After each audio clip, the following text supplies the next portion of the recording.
What's up mga idol? Chris Newsam, may mga inamin after matalo sa Converge. Pero bago mo sana ipagpatuloy ang panonood mo, ay huwag mong kalimutan na mag-subscribe bilang suporta sa aking YouTube channel. Maraming salamat idol. Isang nakakagulat na pangyayari ngayon sa PBA, dahil isang major upset ang ginawa ng Converge Fiber Xers kontra sa Meralco Bolts, dahil tinalo lang naman nila ang mga ito ng 5 puntos, nagtapos sa score na 104-99.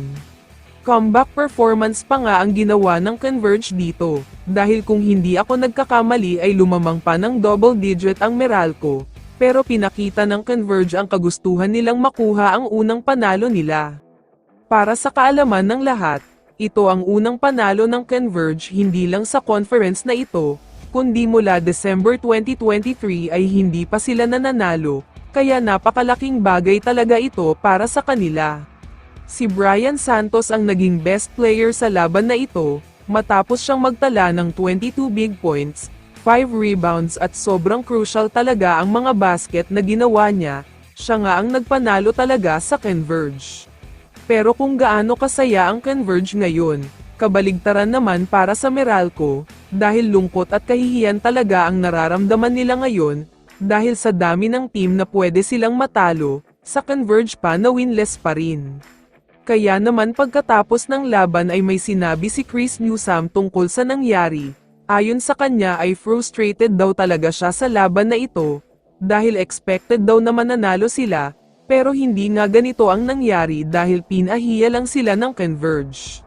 Pero ayon sa source, nagagalit daw sa locker room si Newsam at hindi daw nakikipag-usap sa mga kakampi niya, dahil maliban sa 3-5 ang win-loss record nila, nasa number 11 sila ngayon ng standing at may 2-game losing streak.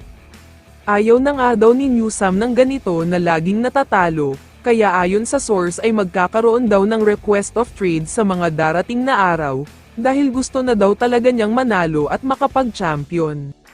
Sakto pa ngayon na naghahanap ang Hinebra ng additional player na pwedeng makatulong sa kanila, lalo pat nahihirapan sila ngayon dahil sa dami ng may injury sa kanila, malaking problema nga daw ang kinakaharap nila ngayon.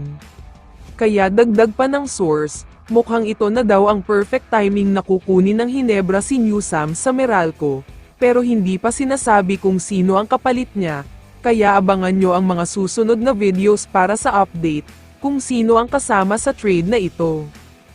Kaya naman kung ikaw ang tatanungin idol, ano ang masasabi mo sa trade na ito?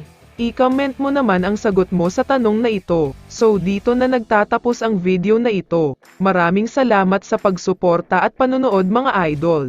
Ingat at bye-bye.